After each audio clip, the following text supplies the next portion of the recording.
বঙ্গোপসাগর উপকূলবর্তী অঞ্চলে অবস্থিত পৃথিবীর এক প্রাকৃতিক বিষয় হচ্ছে সুন্দরবন।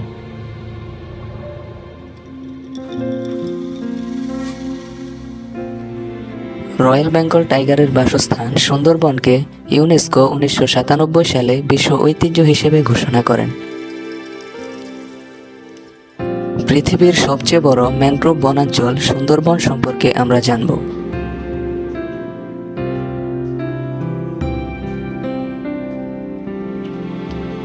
সুন্দরবনের আক্ষরিক অর্থ সুন্দর জঙ্গল বা বনভূমি হলেও ধারণা করা হয় এই জঙ্গলে থাকা সুন্দরী গাছের আধিক্যের কারণে এমন নামকরণ করা হয়েছে।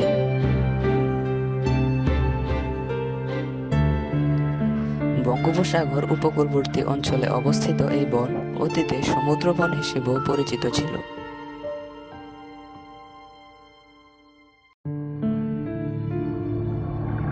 সরকারি হিসাব মতে সুন্দরবনের আয়তন প্রায় 10,000 বর্গ কিলোমিটার বলা হলেও বর্তমানে বনের আয়তন তার চেয়ে অনেক কম।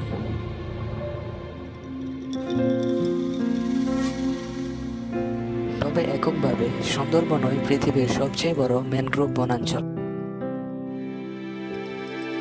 যে সকল উদ্ভিদ সমুদ্র উপকূলীয় নোনা পানিতে জন্মে তাদেরকে ম্যানগ্রোভ উদ্ভিদ বলা হয়। ম্যানগ্রোভ উদ্ভিদের অন্যতম বৈশিষ্ট্য হল এদের শ্বাসমূল। জলের উপর জেগে থাকা এসব শ্বাসমূলের ডগায় থাকে শ্বাসছিদ্র।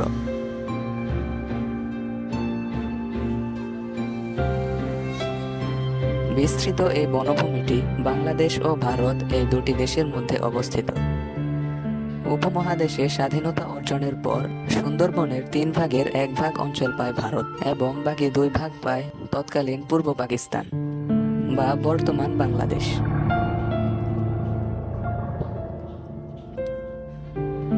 সুন্দরবনের বাংলাদেশ অংশ রয়েছে খুলনা, বাগেরহাট ও সাতক্ষীরা জেলা জুড়ে।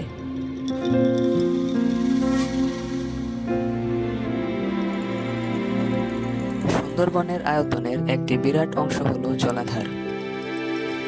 সুন্দরবনের মধ্যে অবস্থিত নদী ও খাড়ি সহ এর জলাধারের আয়তন প্রায় 1,800 বর্গ কিলোমিটার। সমগ্র সুন্দরবন জুড়ে জালের মতো ছড়িয়ে রয়েছে ছোট বড় বিভিন্ন খাল। সুন্দরবনের নদীগুলো মিঠা পানি ও নোনা পানির মিলনস্থল। সমুদ্রতল থেকে সুন্দরবনের উচ্চতা স্থানভেদে 2 ফুট থেকে 7 ফুট। সুন্দরবনের ভূমির মধ্যে রয়েছে সৈকত, মোহনা, স্থায়ী ও ক্ষণস্থায়ী জলাভূমি, কাদাচর, বালিয়াড়ি ও ছোট বড় বহু দ্বীপের মতো বৈচিত্র্য। মুঘল আমলে পুরো সুন্দরবনের ইজারা লাভ করেন স্থানীয় এক রাজা। পরবর্তীতে 1757 সালে মুঘল সম্রাট দ্বিতীয় আলমগীরের কাছ থেকে ব্রিটিশ ইস্ট ইন্ডিয়া কোম্পানি সুন্দরবনের কর্তৃত্ব লাভ করে।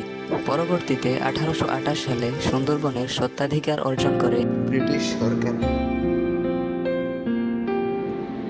এরপর 1829 সালে সুন্দরবনে প্রথম জরিপ কার্য চালানো হয়। কিন্তু তৎকালীন সুন্দরবন ছিল বাঘ ও অন্যান্য জন্তুতে পরিপূর্ণ, ফলে সেই জরিপ করার প্রচেষ্টা খুব ভালোভাবে সফল হতে পারেনি। 1878 সালে সমগ্র সুন্দরবন এলাকাকে সংরক্ষিত বন হিসেবে ঘোষণা করা হয়।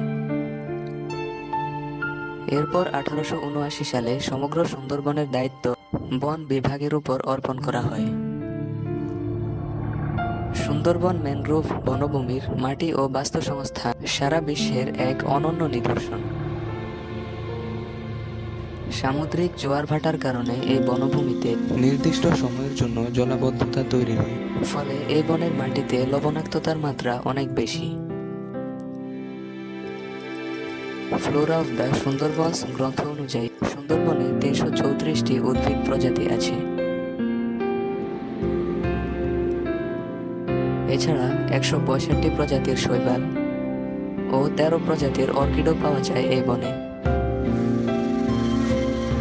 সবচেয়ে উল্লেখযোগ্য হল পৃথিবীতে মোট 50 প্রজাতির ম্যানগ্রোভ উদ্ভিদ আছে। তার মধ্যে 35টি প্রজাতি সুন্দরবনে দেখতে পাওয়া যায়। সুন্দরবনের প্রধান বৃক্ষ প্রজাতি হল সুন্দরী ও গেওয়া।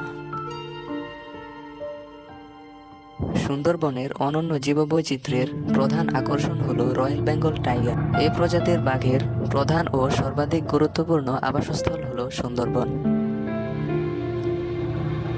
বর্তমানে এদেরকে বিপন্ন প্রজাতি হিসেবে চিহ্নিত করা হয়েছে।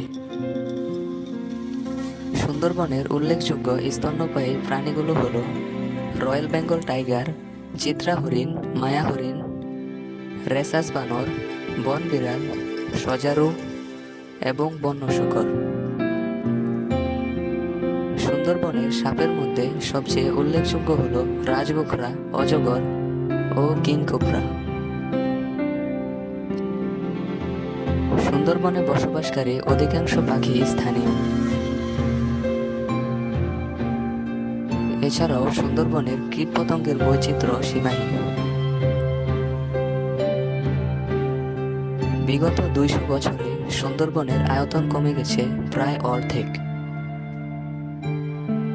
এভাবে চলতে থাকলে আগামী 100 বছরের মধ্যে এ বন প্রায় বিলুপ্ত হয়ে যাবে। বনের আয়তনের সাথে সাথে হ্রাস পাচ্ছে এর জীববৈচিত্র্য। জীববৈচিত্র্য রক্ষার জন্য সুন্দরবনে একাধিক অভয়ারণ্য গড়ে তোলা হয়েছে,